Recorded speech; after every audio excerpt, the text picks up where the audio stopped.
मन से कहे भारती ने ये 7 शब्द, क्या राही कभी इतनी हिम्मत जुटा पाएगी?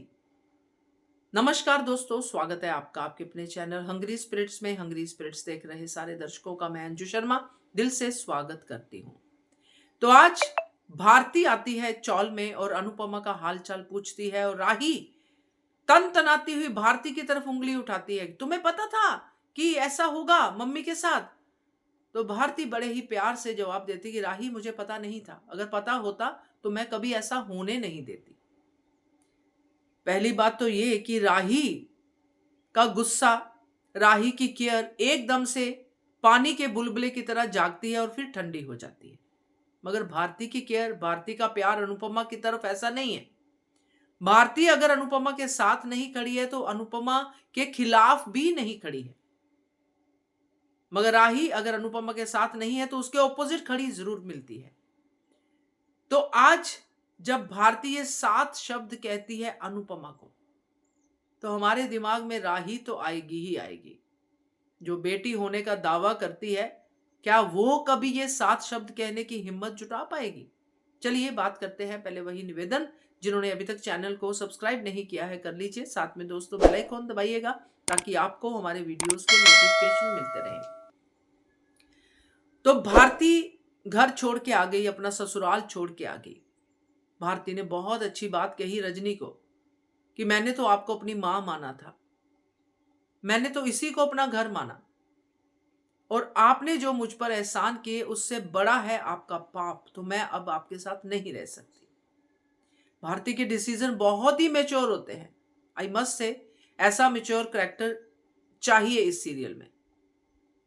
और राही के डिसीजन उतने ही इमेच्योर होते हैं, इसलिए वो हर बार मुंह की खाती है। आज जब भारती ये बात कहती है कि मेरे ससुराल की ईंट से ईंट बजा दो, यही 7 शब्द जो भारती पूरे जोर से कहती है अपने ही पति के सामने और सारे चौल वालों के सामने, तब मैं सोचती हूं कि क्या कभी ये शब्द हमें राही के मुंह से भी सुनने को मिलेंगे? क्योंकि राही ने तो हमेशा अपने ससुराल वालों का साथ दिया है और हमेशा उसके ससुराल वाले गलत होते हैं। चाहे वो राघव का टाइम हो, चाहे वो आर्यन का टाइम हो, चाहे वो अभी का टाइम हो, कोई भी, कितने सारे ऐसे केसेस हैं जिसमें वसुंधरा कोठारी साफ साफ गलत होती है। चाहे केंजल का टाइम हो, कोई भी टाइम हो, चाहे गौतम का टाइम हो, मतलब इतने सारे इंसिडेंट्स हैं जिसमें राही हमेशा अपने ससुराल वालों के साथ खड़ी मिलती है। चाहे अभी अभी जो हुआ था जिसमें राही वो लकीर के इधर उधर घूम रही थी कि किधर जाऊं, क्या भारती होती तो वो ऐसा करती? वो किसी तरफ नहीं जाती। अनुपमा ने धक्का देके राही को उधर भेजा, मगर राही खुद भी तो है ना वहां पे।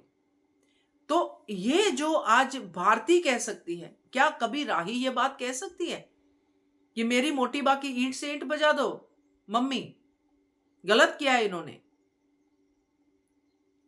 मोटी बा ने अनुज अनुपमा के रिश्ते पे भी सवाल उठा दिए थे, तब भी राही के मुंह से ये नहीं निकला था। मोटी बा ने राही के ऊपर लांछन लगा दिए थे, तब भी राही के मुंह से नहीं निकला। मगर आज भारती ने यह कह के साबित कर दिया कि भारती दरअसल अनुपमा की बेटी है। तो मुझे वो डायलॉग सुन के इतना गर्व महसूस हुआ भारती पे, इतना अच्छा लगा।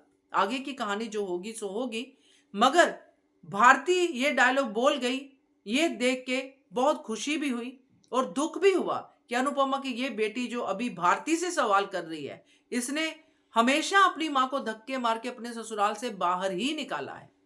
कभी अपने ससुराल वालों के खिलाफ नहीं गई है, बल्कि अपनी मां को ही उसने जलील किया है और घर से बाहर निकाला है।